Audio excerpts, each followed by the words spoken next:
नमस्कार, जय महाराष्ट्र। माझं नाव अखिलेश शुक्ला। मी योगीधाम अजमेरा हाइट्स 1ला राहतो।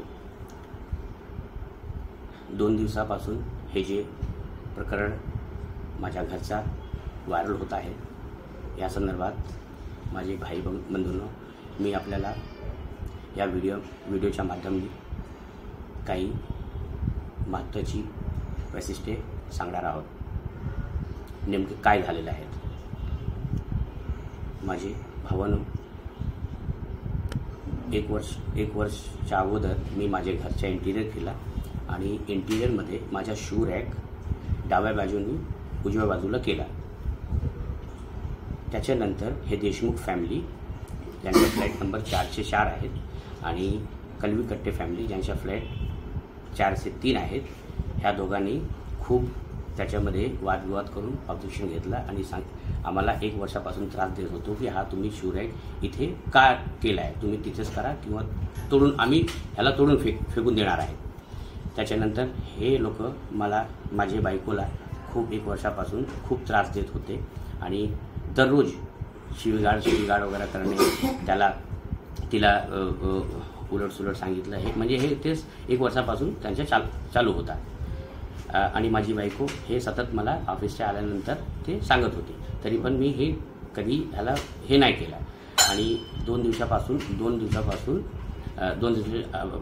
परवा काय झालं, संध्याकाळी माझी बायको धूपबत्ती ते लावून ते माझ्या दरवाजाच्या बाहेर ठेवला आणि कलवीकट्टे आंटी जे आहेत ते येऊन त्यांनी सांगितलं की हे तुम्ही धूपबत्ती दररोज इथे लावते आणि ह्याच्याने आम्हाला खूप त्रास होत आहे, हे तुम्ही आजपासून लावू नका, नाहीतर आम्ही तुम्हाला इथे राहू देणार नाही।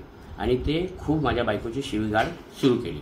त्याच्यानंतर मी येऊन ते मॅटर हे करायला सुरुवात केली। त्याच्यानंतर देशमुख फॅमिली आली, हे धीरज देशमुख आणि त्याचे लहान भाऊ हे येऊन माझी बायकोला खूप गालीगलोच खूप हे करून ते सुरुवात केली आणि जोराने दरवाजाला आपटू लागले आणि माझी बायकोचे केस त्यांनी खेचून तिला एक झापड पण दिला।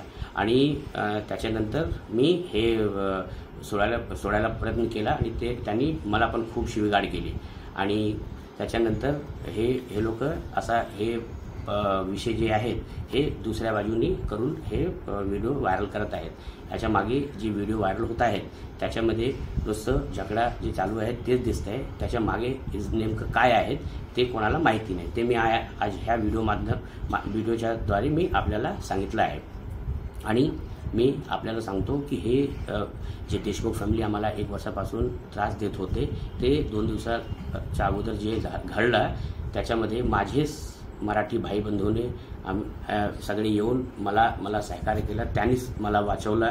आज हे आम्ही 5 पिढ्या इथे आहोत, महाराष्ट्रामध्ये आहेत आणि 100 वर्ष झाले आम्हाला। आणि परप्रांती कोण आहेत, आम्ही मराठी आहोत की नॉन मराठी आहोत हे आम्हाला कधीच माहिती नव्हता, कधीच कळलं नाही।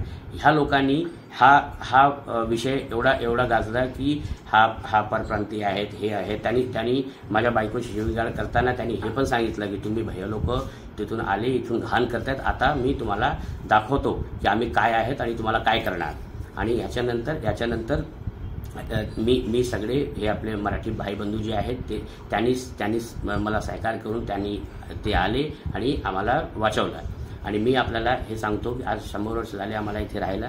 माझे कमीत कमी 80 ते 90% जेवढे माझे भाऊ बंधू मित्र आहेत सगळे मराठी भाई बंधू आहेत आणि मी पण मराठी आणि महाराष्ट्रीयच आहेत। इथे एवढा वर्ष झाला आहे, आम्हाला कधीच हे कळलं नाही की हे विषय काय आहेत। आपले राज्याचे महाराष्ट्र राज्याचे हे आराध्य देव श्री छत्रपती शिवाजी महाराज साहेब आणि सन्माननीय बाळासाहेब ह्यांनी आपल्या सर्वांना हेच मेसेज दिला आहे की आपल्या राज्यामध्ये कोणीही स्त्री वुमेन ते खूप सेफ आहेत, त्यांना कधीही कोणी काही करू शकत नाही। आणि आपल्या राज्यामध्ये हे उलट झालेलं आहे की ह्या देशमुख फॅमिलीने माझी बायकोला मारला, माझी बायकोला खूप शिवगाळ करून आणि हे केलं। आणि ह्या बचावासाठी आम्ही जे केलं हे माझे माझे बायकोला वाचवण्यासाठी हे सगळे केलेलं आहे आणि त्याच्यानंतर ह्या लोकांनी हे परप्रांती विषयच्या हे करून ज्याच्यामध्ये काही तथ्य नाही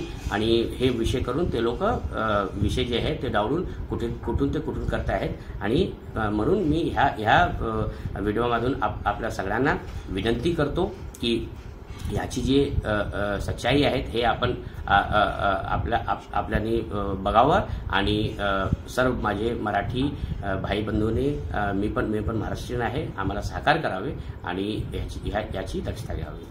जय हिंद, जय महाराष्ट्र.